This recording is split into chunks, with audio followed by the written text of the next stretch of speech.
Oh, what a nightmare. You should be able to hear me okay, I believe. I might need to push my volume up a little bit. You should be able to hear me. Should be coming through. I am sorry, guys. I should have been live a little while ago. I've just upgraded my audio interface. I'm running the Apollo X4, but it was for some reason sending my signal out to OBS. Only the left channel was going out to OBS. But even then, there was all manner of weird distortion artifacts on there. So I need to. I should really test more before I do these sorts of things. But we should be live. You should be able to hear me. You should be able to see me. Everything I think looks okay on my end. How's the levels? Can you hear me okay there?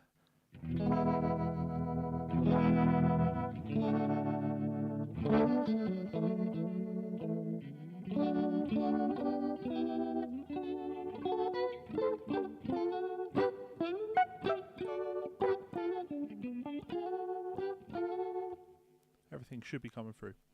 So, of course, this is day 4 of me doing a live stream. It occurred to me, I said I'd do 5 days, but I can't do a day tomorrow because, of course, I'm gigging tomorrow. But no gig tonight, so I'm going to do a little bit of prep for my gig tomorrow night.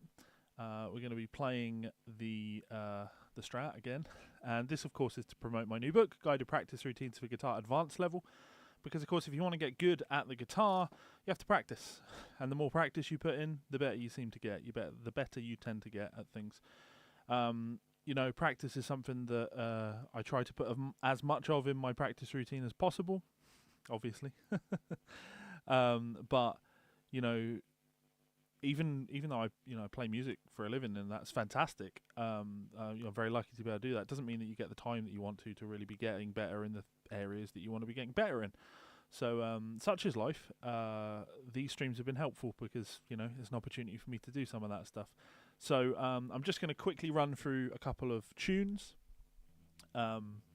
parts of tunes, just to refresh my memory, because I think 2 weeks ago we added a couple of new songs to the set, and I just want to really make sure that I know them, because we've only played them once. And we don't. My band doesn't have rehearsals because we're arrogant enough to think we don't need rehearsals, right? So we just tend to. Well, I'll say I think we should add this song to the set, and we'll all go away and learn it, and then we'll just play it on the gig and see how it goes. Try and read each other as much as possible, So one of those tunes is "This Love" by Maroon 5, and one of them was "Irreplaceable" by Beyonce. But Mel has said we did it in B flat last week, but she said she wanted to do it in A. This week and see how that feels. So that's a fun one for us guitar players, right? Oh, I've got to play the thing I know, but everything is a fret lower. So in theory, it shouldn't be that difficult, right? But there's a degree of muscle memory involved, isn't there? Where you go to make a chord move and you go to a fret where you shouldn't be. So This Love, obviously very, very simple.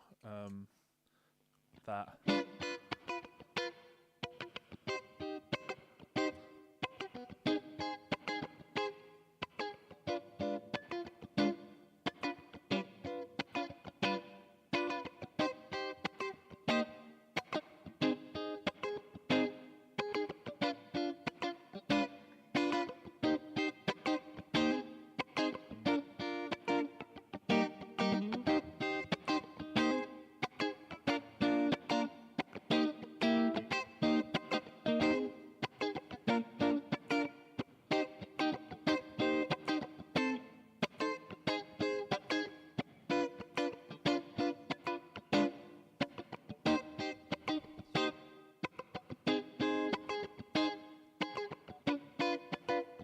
Then having to think about that bridge is.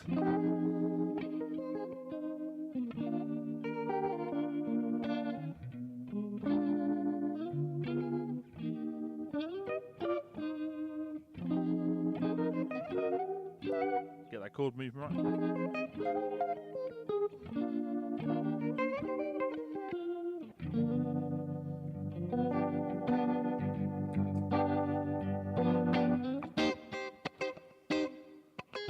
So, what am I doing to process that in my mind?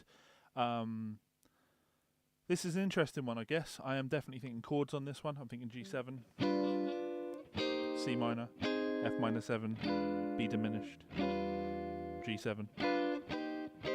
chorus C minor, F minor 7, B flat, E flat major. There's the diminished walk up there.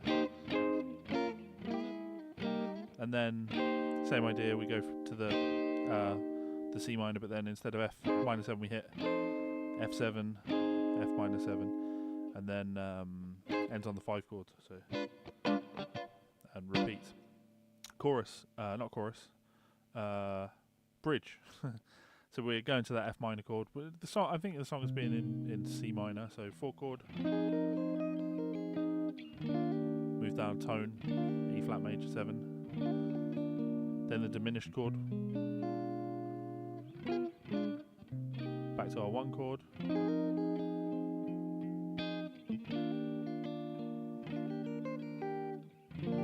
5 chord, dominant. So yeah, nothing to think about on that one. I don't really need to think about that one. That should be fine. That should go fine. My levels are really low. My levels are low. Are they low? Can we hear me? Can we not hear me? I can boost a little bit in here and boost. But that's going to push up the guitar. My levels look okay. How's that? Oh, that's hot.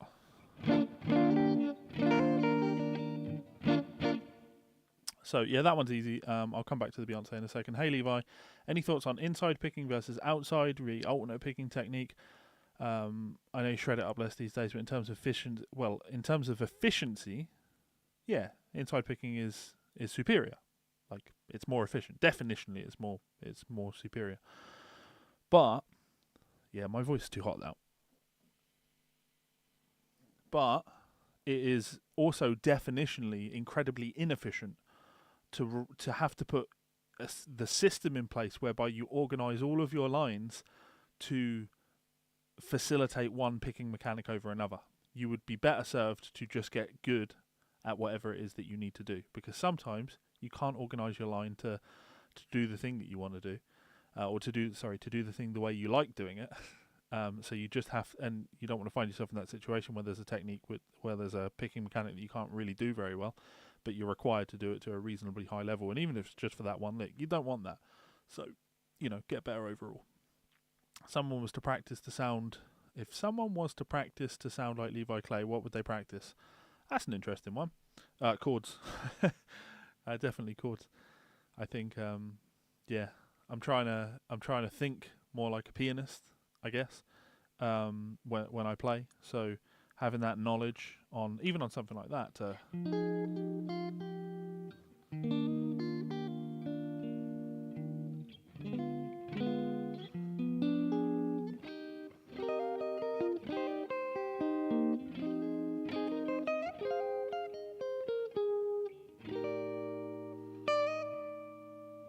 Then what would be a fun?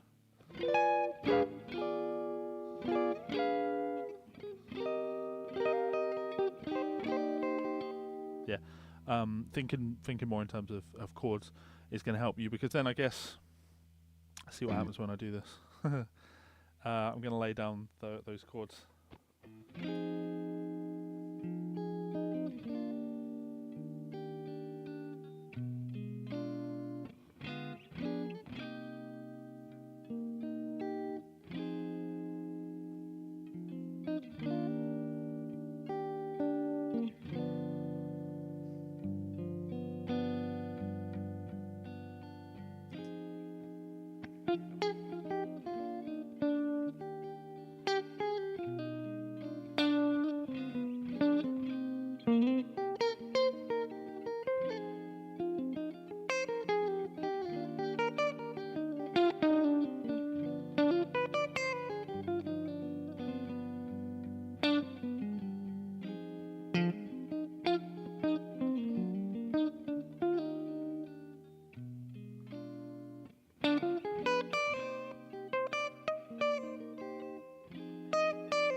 because my chord knowledge is strong. I guess when I put something like that on, it feels a little bit easier to force myself to. I might go.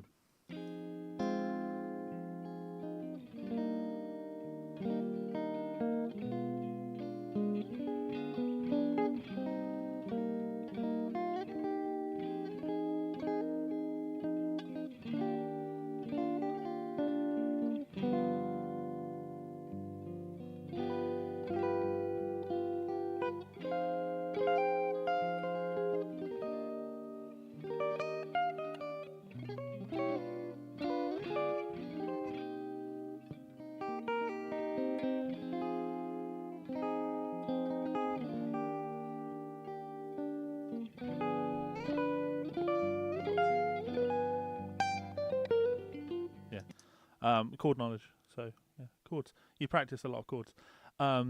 It would be that, and it would also be. This isn't a Levi Clay thing, obviously. This is a bebop principle. I've practiced this so much, I can't get it out of my playing, and I wouldn't want to because I love the way it sounds. No matter the chord. So if I play like boring 2-5-1.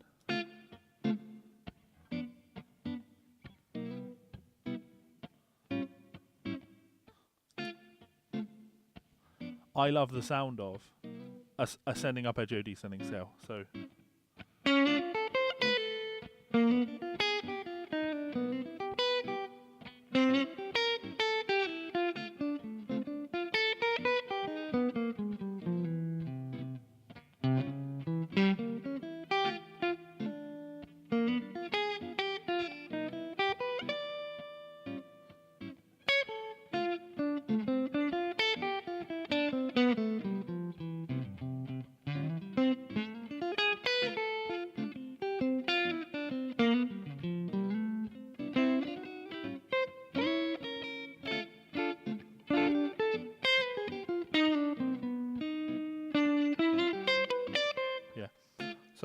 lines like that, I've practiced any chord sound, literally any chord sound that I'd need to play if I was playing the D minor 7.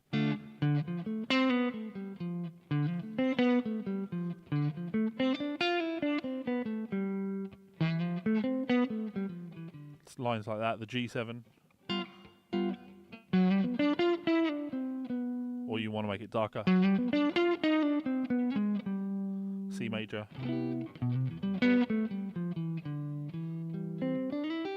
Or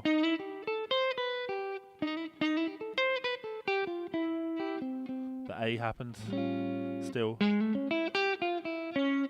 Let's go.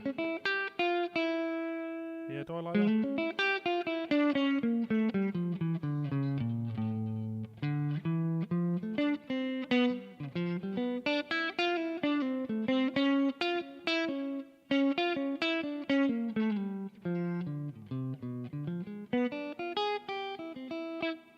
Sound of the chord, like everything I play, you can always hear the sound of the chord.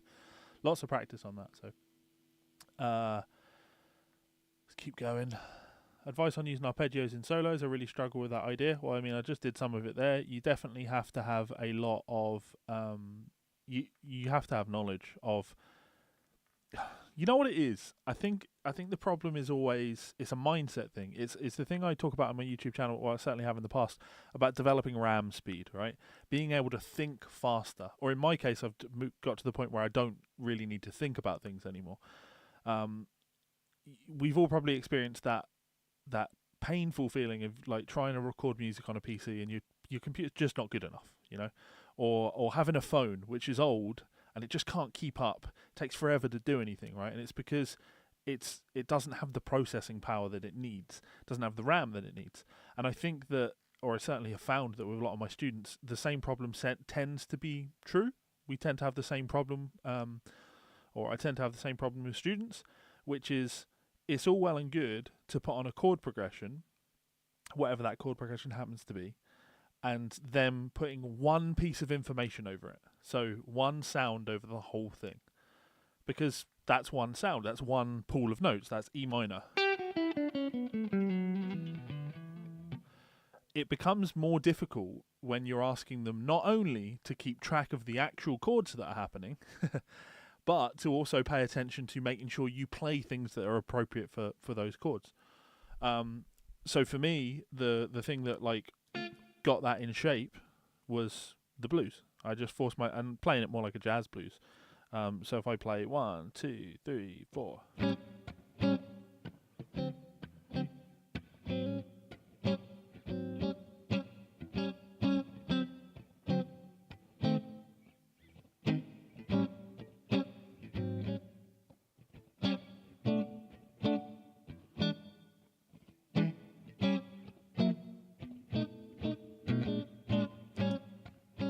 Four chord. If you can't do that,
a lot of chord changes there, of course.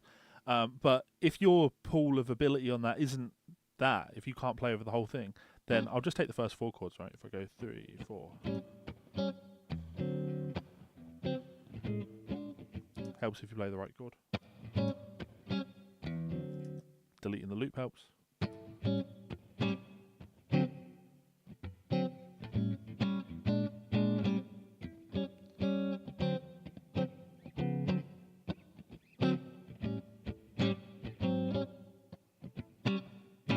So just A to D.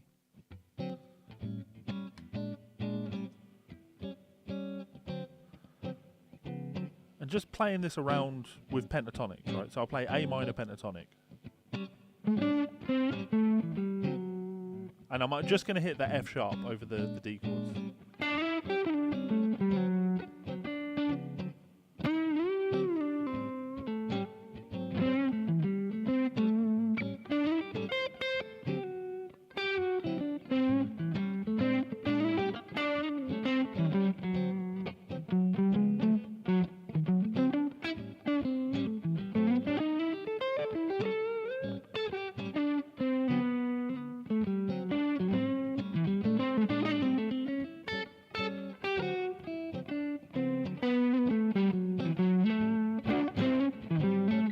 Now just A7.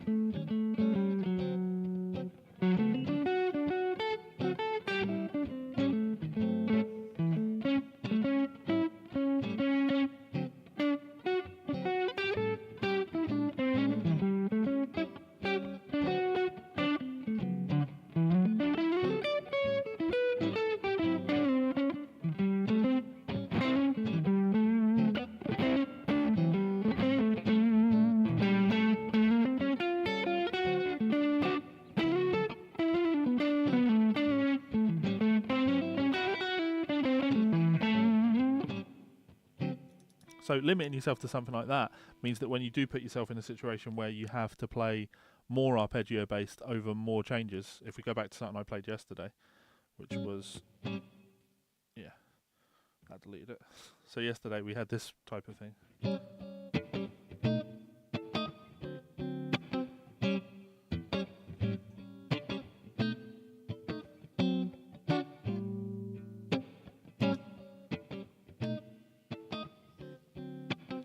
To be able to think over that is tricky, right? Because things are moving fast, but you have to.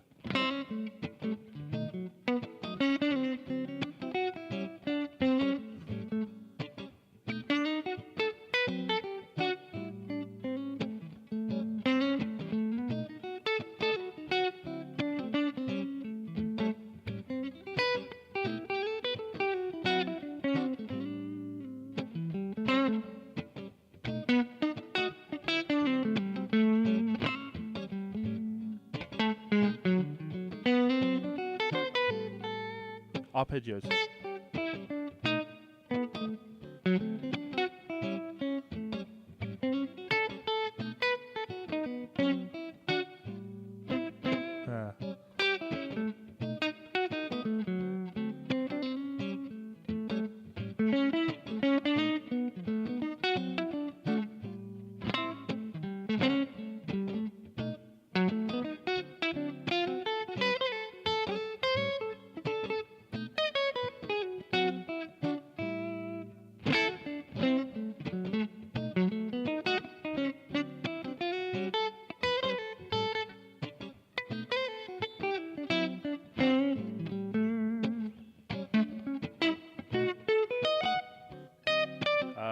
What am I in? I'm in A.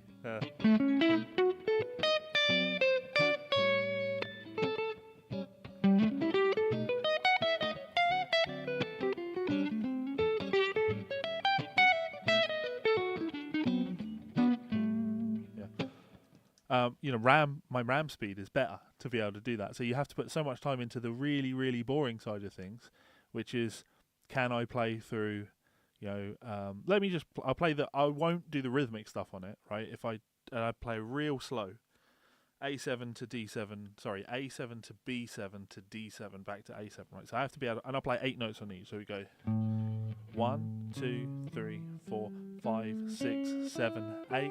1, 2, 3, 4, 5, 6, 7, 8. 1, 2, 3, 4, 5, 6, 7, 8. 1, 2, 3.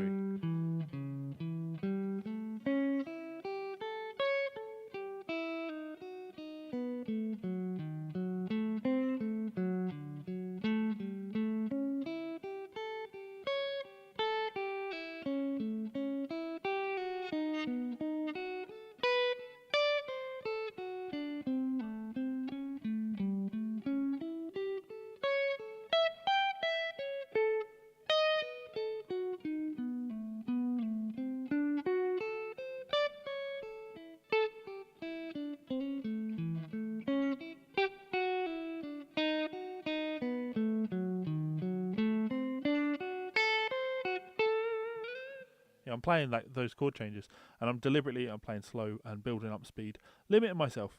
Limit yourself to just play on the top strings. B, sorry.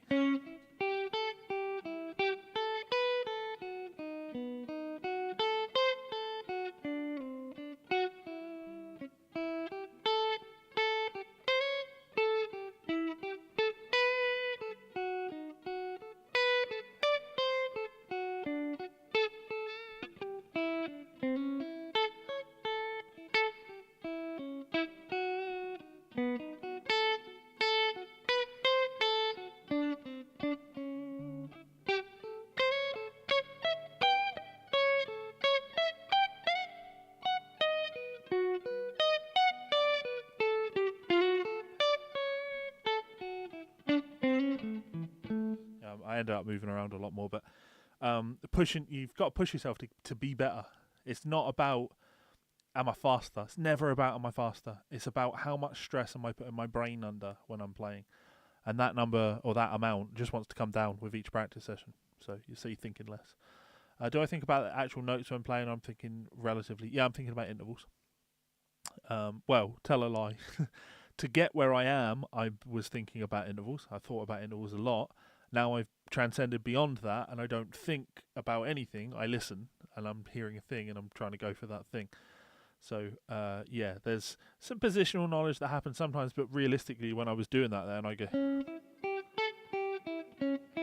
my ear can just hear.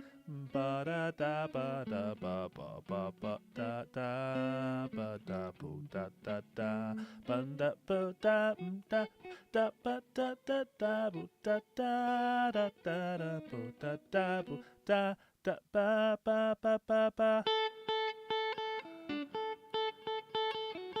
Yeah, so I'm my ear can hear the chord that's coming and hear the best way to voice lead the melody towards that thing. Yeah.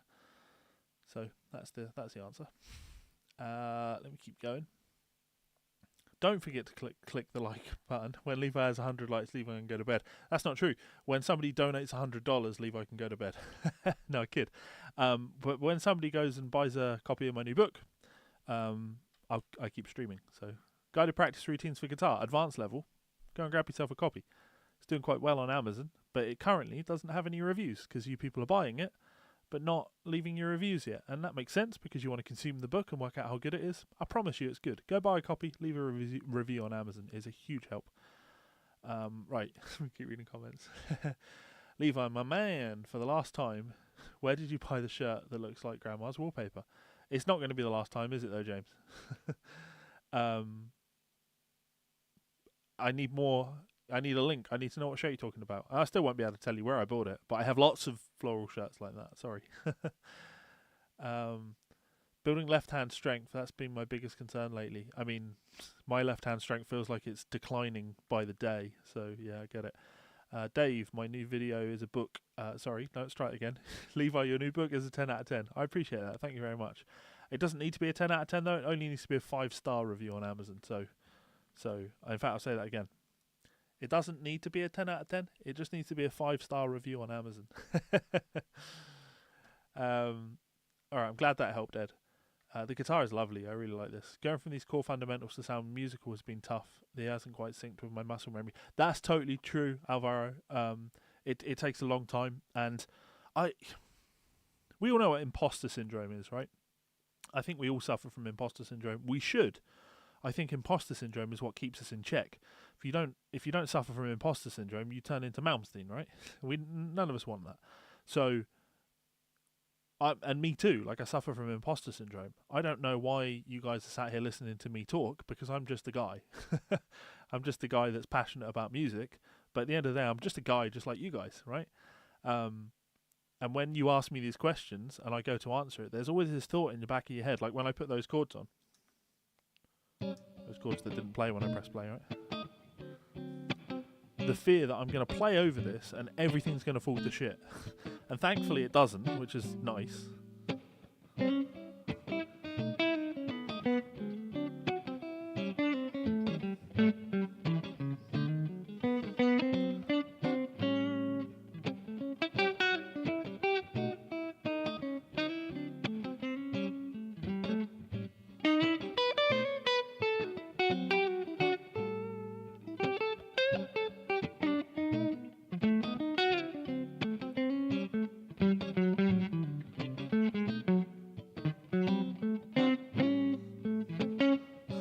Moments, hairy moments in there, right?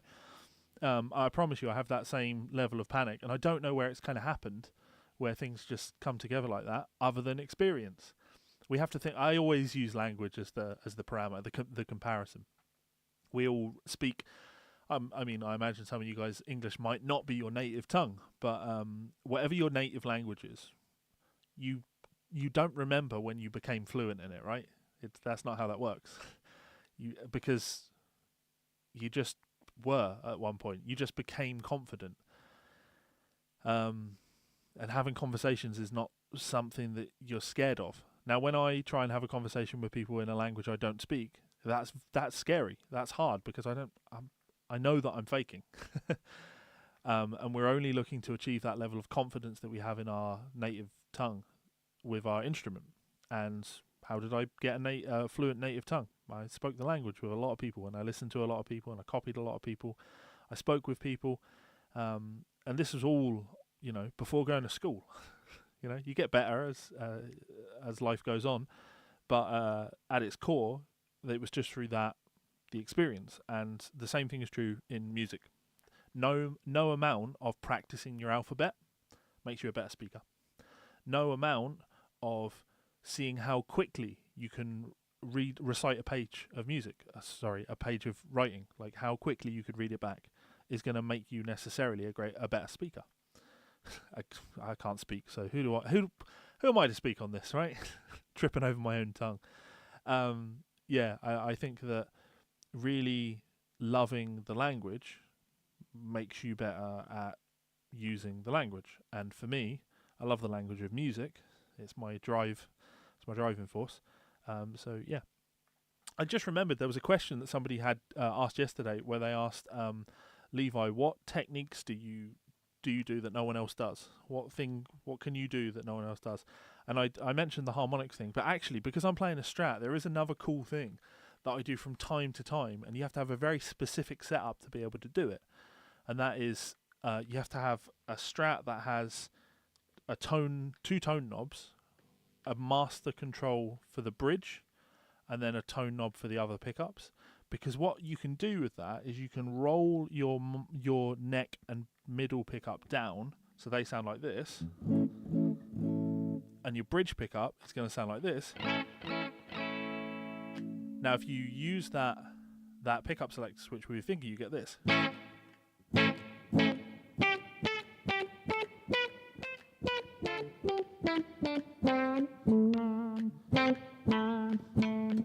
So you get a faux wah.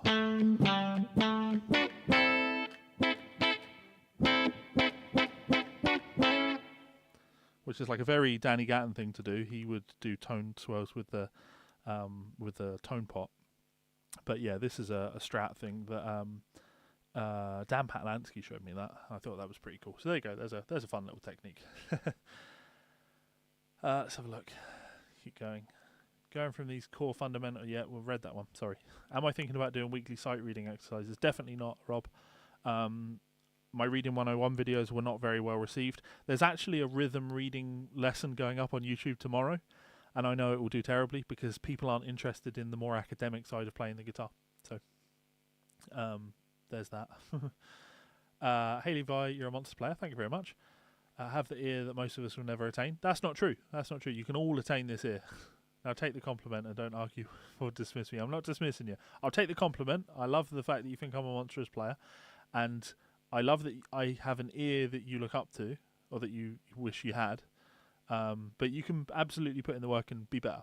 You can be better than you were yesterday. Just make sure you're better tomorrow.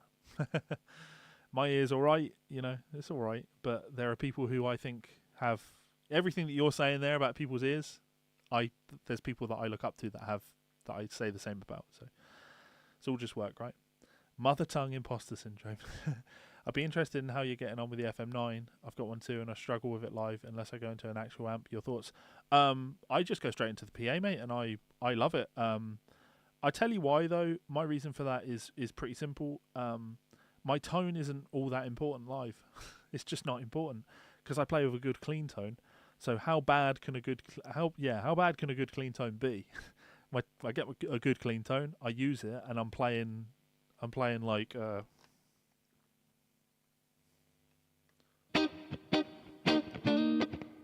apparently I have no rhythm today.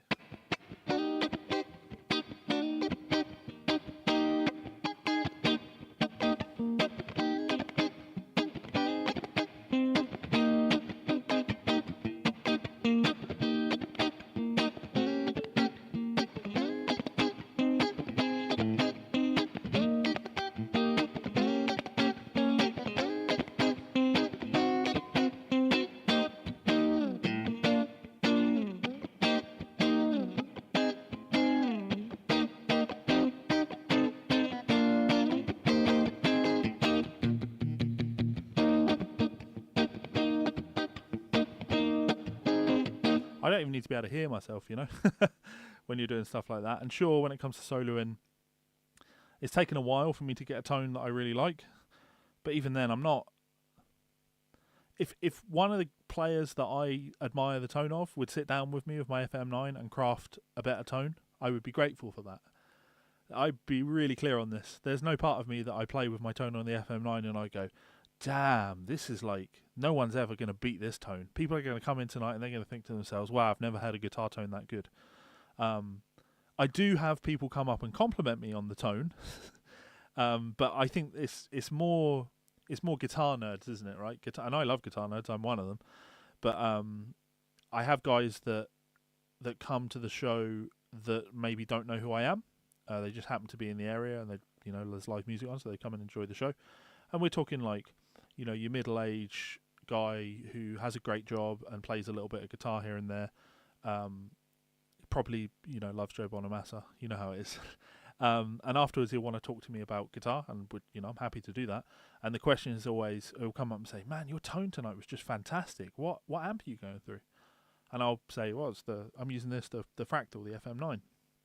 And he's like, "Oh, okay. What? It sounds fantastic. What cab are you using?" I was like, "No cab. I'm just going straight into the PA. I've got a wedge monitor in front of me just so I can hear myself a little bit better." But yeah, he's like, "Really? No, there's no amp there at all." And I'm like, "Nope, all digital." They can't fathom that, and that's nice. I don't think that it matters. I'm sick of people saying, "Oh, digital amps, they sound shit. You can always tell a digital amp from the real deal," and it's just not true, right? In an A/B test, people fail in that, but when they fail even more? In a noisy live environment or in a mix. You're not hearing the difference. When you care about your tone that much, you've missed the important thing, which is what you're playing. I'm more interested in that. So that's my thoughts on my FM9. Can I help you out with guitar accents? Where can I learn about it? Please provide some useful info. Do you just literally mean accents, like hitting louder?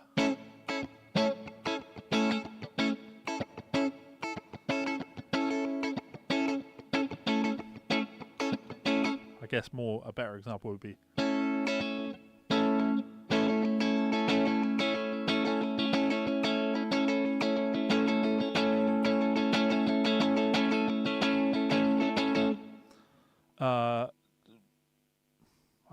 That's an interesting question. I don't really know what to say about it. Like, I believe, I talked about it in the first guided practice routines book, the foundation level one, that when you're doing your exercises, and we start out doing all, I think one of the things that guitar players don't do, which pianists do, and we're forced to practice this as pianists, is play that same exercise, but as quietly as you can.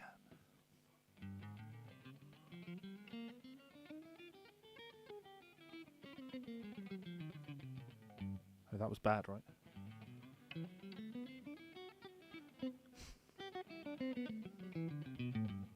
Because when you play that soft,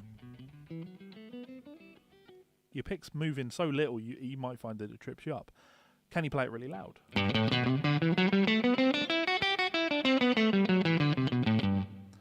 Can you play a bar of quiet and then a bar of loud?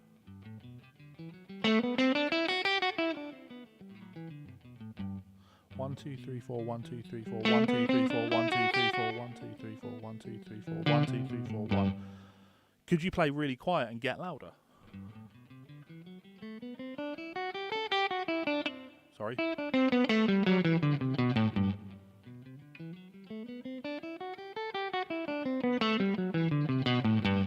That sort of control, I think, helps. And then, of course, when you practice that same idea, but we work on accenting every fourth note.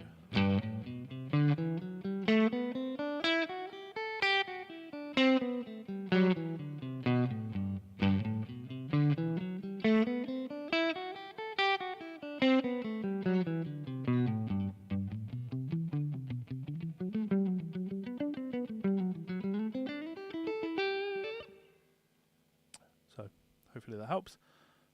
Do I keep my sight reading up to snuff? No. If I'm completely honest with you, Christian, I absolutely don't. Because, been doing this a long time, still never been paid to read anything. I love my clean tone, and yeah, I thought I had an alright solo tone, and then I used the same solo tone, but when I bought this guitar, and I used this guitar through it, and I immediately went, oh, that's what it was missing. It needed this guitar. Before I was playing the Guthrie Charvel for it, and it was good, but it wasn't quite there. But this one was like, oh yeah, I like that. But still, I'm sure someone could come in and be like, oh, I can probably help you make that tone better, and I'd be like, I bet you can. Tones that sound good on their own rarely sound good in the mix. That's very true. Levi, what's the secret to making a single really long note, maybe an entire bar at 80 BPM interesting? I think Ruben's just said Andy Timmons. you play like Andy Timmons. Vibrato. Because a single long note, if you go 1, 2, 3, 4, 2, 3, 4, it means nothing. It's got to be.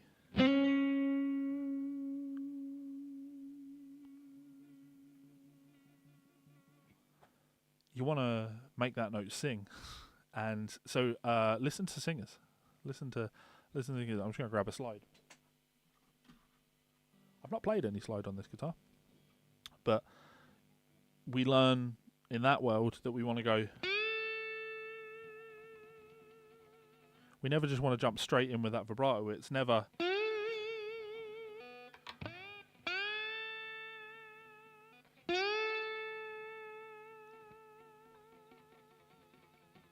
Getting more aggressive as I go. Drive on it.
Maybe that.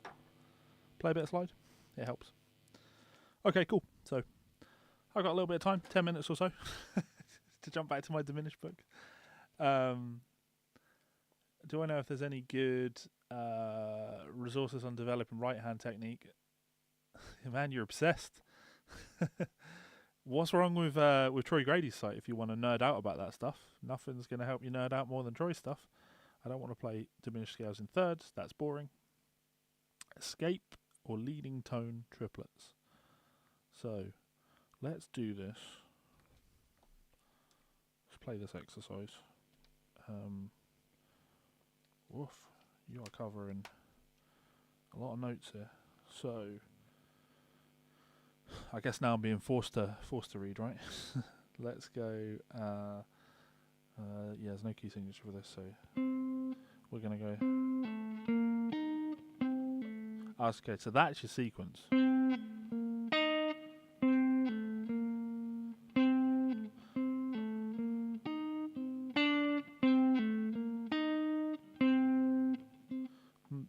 Hang on.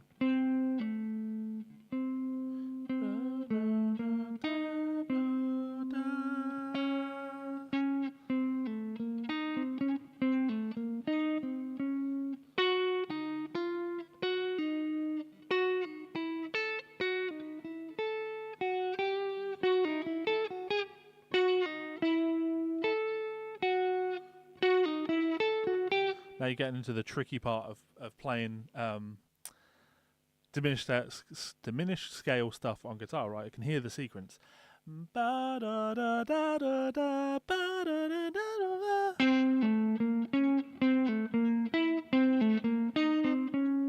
then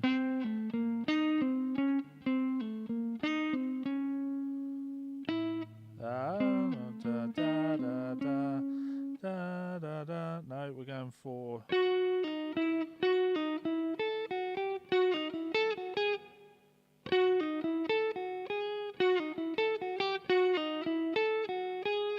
keep playing that wrong note.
the sequences coming together.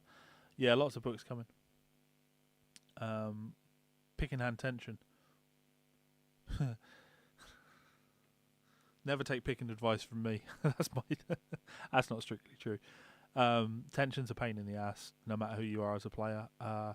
Tension is the thing that happens when you reach a tempo that you're not comfortable with, right? I think that's probably fair. Ain't no one over here playing a speed they can play at, like there, where I'm going.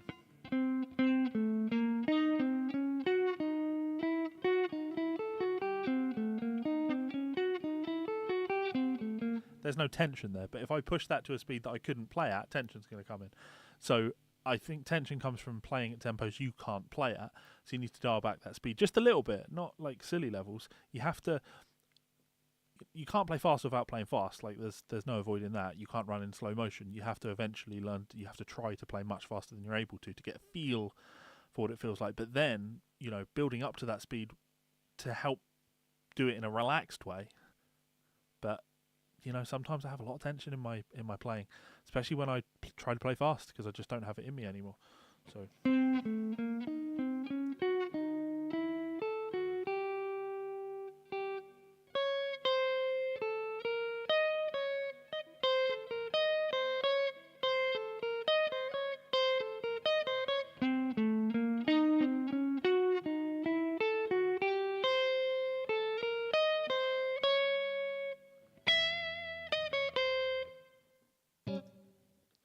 Gonna spend a while trying to get this down, aren't I?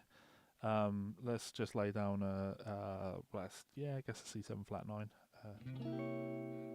I don't like that voicing. Let's play.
Damn, it is just that, isn't it? Yeah, so.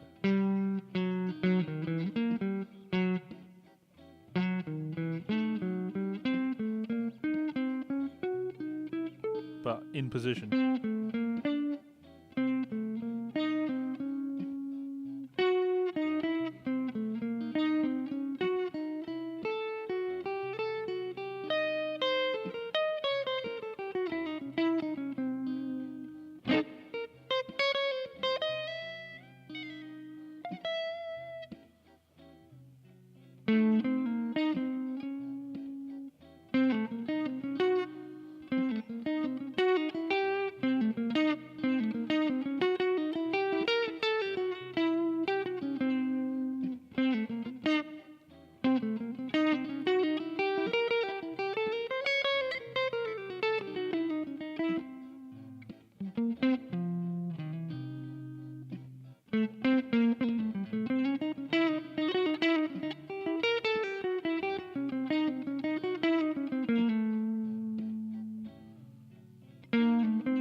So I've got a lick, I like it, and I want to spend endless time on that, right?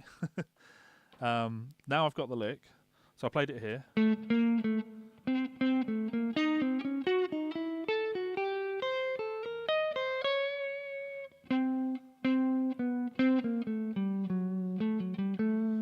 I'm going to put it in other places. So if I do that on like the C that we were doing.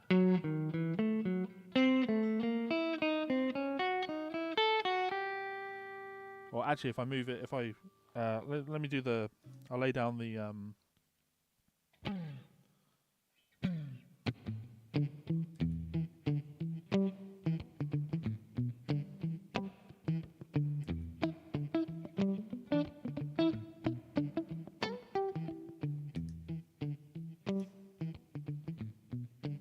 loop helps.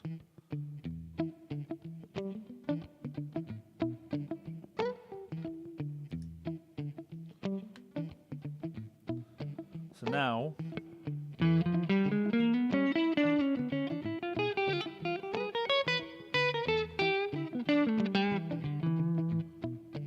so we can go.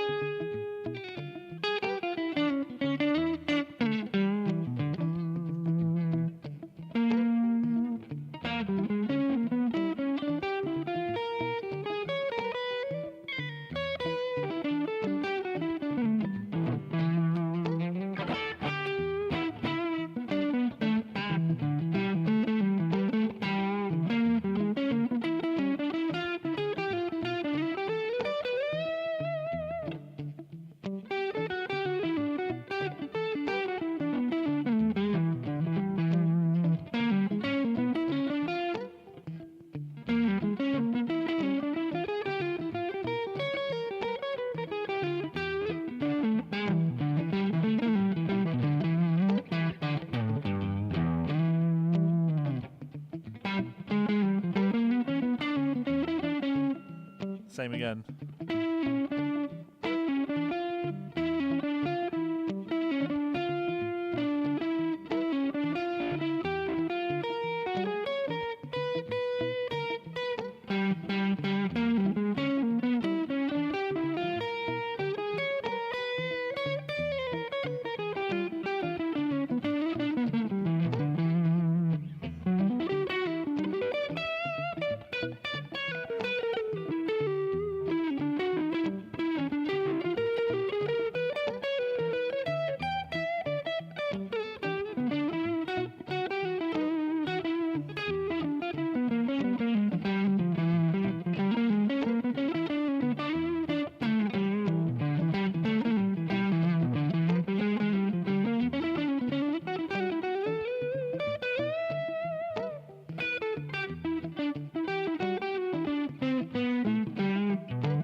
Okay, that's enough on that one. Whoa, good evening. My question today, what are your top 3 guitar effects? Have you examples of good guitarists which have a very nasty and great sound? Yeah, easy one. This will be my last question. Well, I'm going to answer this, and if there's any more questions, I'll answer them. But I'm going to go and walk my dog after this. So, effects, easy one. One effect for me, it comes above all else, and that's this. It's already on the tone. It's always there. I'll put more of it there. Reverb. For me, reverb is the most important effect. I have on my pedal board here a 1+0 spring reverb. That pedal is always on no matter what, apart from now when the reverb's coming from the Kemper. But I always have reverb on my sound because without that, it sounds like this.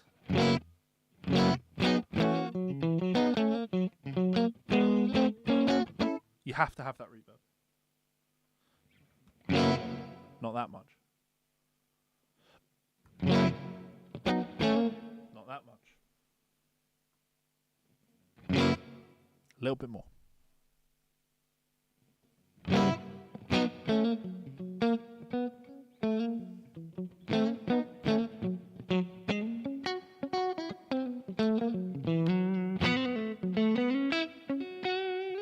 So I like reverb. To me, most important effect. For years and years, I would be using a delay, but it was always what I later realised was I was trying to simulate reverb, right? I was trying to create a bit of space in my sound, and reverb just gives me that space. So that would be my number one effect without question. My second most favourite effect, most favoritist effect, is this.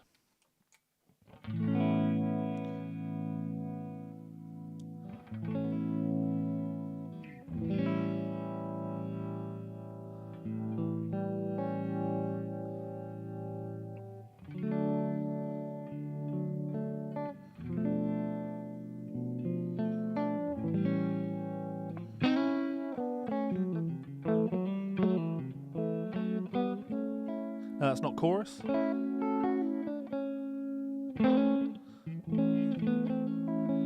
Anyone tell me what that is?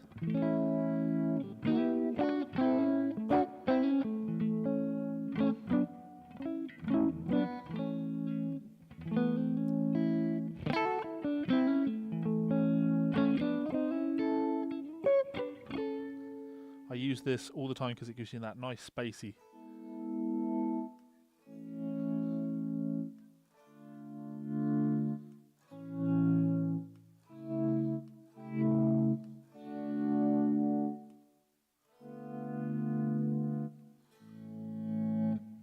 Love that sound. It's not a phaser either, no. It gives you a phasey vibe.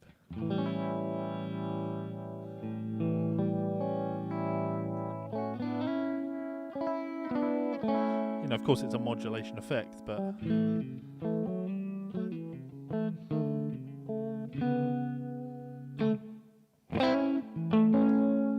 when you put drive on it as well.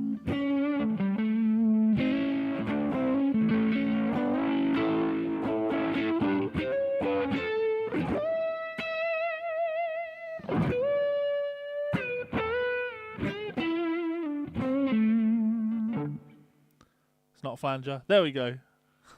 Ben Tom got it. It's a Leslie sound, so it's a rotary speaker. And the way I like to use it is I use it because most of the time when I'm playing in my band, we don't have a keyboard player. So I need to be more like a keyboard player. So playing my guitar parts like...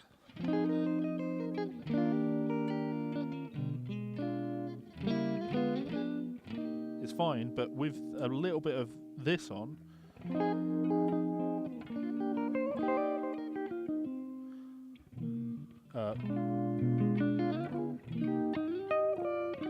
it gives you a little bit of air, so it's simulating a Leslie speaker, which of course is two rotating speaker cones. You have one on the top, your tweeter and your sub. The sub is like it's not the speaker, it's actually static on the bottom, but there's a baffle that goes underneath it that rotates and the sound gets thrown out of it. And the sound you're experiencing is a Doppler effect. Now the cool thing about it is when you listen to organ players, and I play Hammond organ, I have a Hammond organ here and a Leslie speaker over there, which is where I really fell in love with the sound, is the speed of those two things is changeable. So I can simulate on this pedal. I can have my slow Leslie sound, which is this, and then I can speed it up and it sounds like this. Now when I press that off, you hear how that doesn't just go from slow to fast instantly. It gradually speeds up.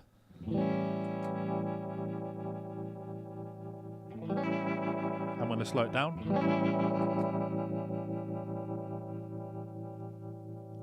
Now what you're hearing there is the sound of the motor speeding up and slowing down. And because the speakers are different sizes, those changes happen at different speeds. The bass takes longer to speed up than the treble side. So I like that control in my sound. I really like the control to be able to play like that. So I do things like...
So I like that because it gives me like a degree of expression that I can play with, and that expression is fun. So I really like that. Really, really like that. It's got a Univibe quality to it, and of course the Univibe was looking to essentially simulate that. So great sound. I really, really love that sound. Yeah, Jimmy Smith vibes totally. And spent hours listening to Jimmy Smith and I mean, it would be silly to quote to say Joe DeFrancesco, like obviously, but like brother Jack McDuff, like endless hours listening to Jack McDuff. I prefer Jack's playing over Jimmy's, and he had great guitar players as well. A lot of Grant Green on those records and Benson. So I really love that Leslie sound. So that'd be my number 2 pick, and then my number 3 pick. You would think it would be Overdrive, and I love Overdrive, but I often also find myself unable to find the Overdrive I want. So.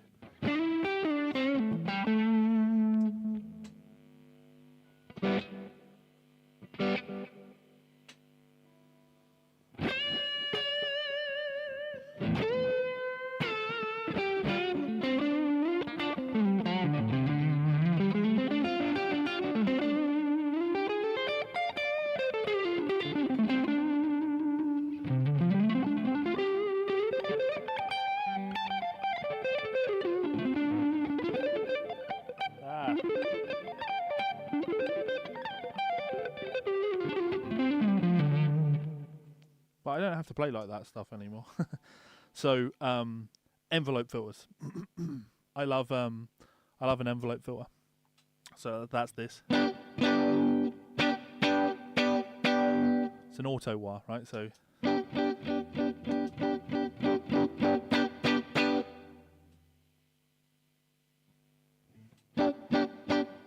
because with an auto wah you play quiet, nothing happens, but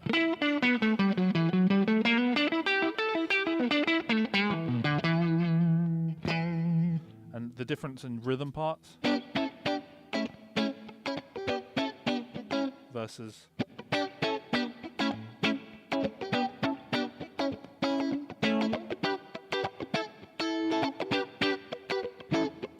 love that sound. I also have this.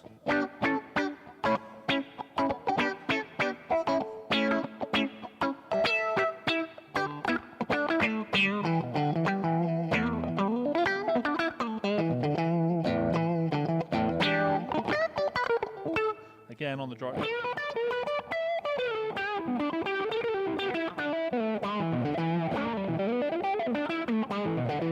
For those out there sounds, and I can double stack my auto wah. Make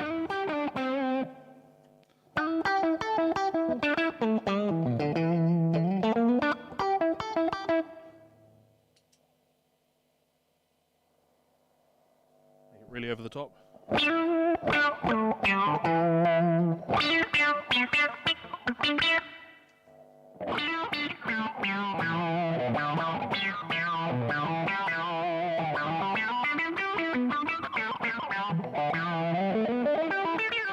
Because of course if I play softer, but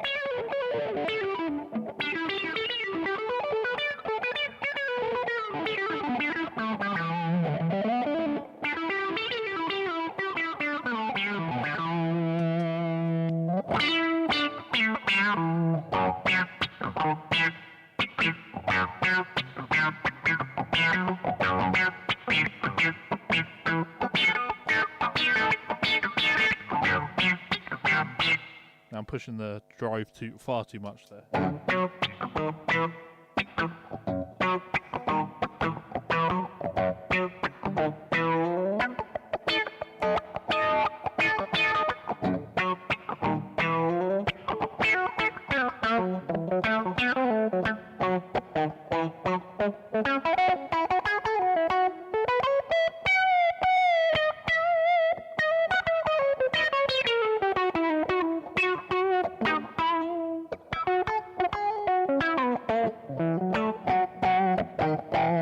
Have a lot of fun with the auto wah. So those are my 3 favourite effects.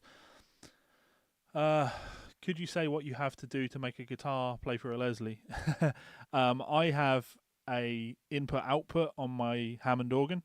so I can run my guitar into the Hammond and then out the amplifier was not an amplifier, but out of the output in the Hammond, the 11-pin output in the Hammond into the 11-pin input into the Leslie. So that's how I do that. But you can get various like conversion boxes to do that for you. So the Boss TY, yeah. For those interested in what I was playing there, we had the as I said, the Wampler, faux spring reverb. The Leslie sound is coming from the Fender pinwheel.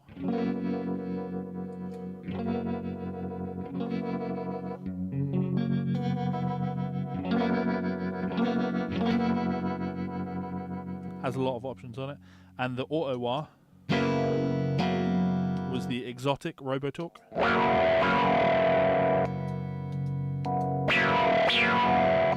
Which you can set up some really over-the-top sounds on. So that's it. It's awesome for your playing. Yeah, that's true. Like, I'm trying to sing everything I play, and I think you know, going back to, I did it very briefly earlier, but playing slide, like I play slide because it's all about copying the sound you're hearing in your head rather than doing something else, right? Robin Ford Yellow Jackets. Yeah, absolutely, man. Absolutely. So anyway, it is 11:15, so I'm going to go and walk my dog. What do I think about Fractal audio systems? Well, I use the FM9 live, so that's my live rig. So it can't be that bad. Thank you for tuning in. Oh, I guess, sorry, I have to plug it because, you know, it's what keeps me in business, yeah? Please do go and pick up a copy of my new book, Guided Practice Routines for Guitar Advanced Level. It's doing well, you know, you guys are enjoying it. It's currently, at least over here, at the number 1, 2, and 3 bestseller spots, the advanced, the intermediate, and the foundations level. So they've been well received. If it doesn't interest you, buy a copy for a loved one. If it doesn't interest the loved one, send a link to the book to someone else that you love. If you don't want to buy it and you think it sucks, then send the link to somebody who you think sucks. There's loads of ways to help the channel, and that's a great way to do it. So, and of course, you can always support the channel on Patreon. So thank you for tuning in. I won't be back for a live stream tomorrow because I'm gigging, because Saturday nights means gigs. But who knows? Maybe I'll try and get something in late on Sunday night when I get back from playing Magic. We'll see. Much love. You've been awesome. I've been the same old Levi, and I will see you for another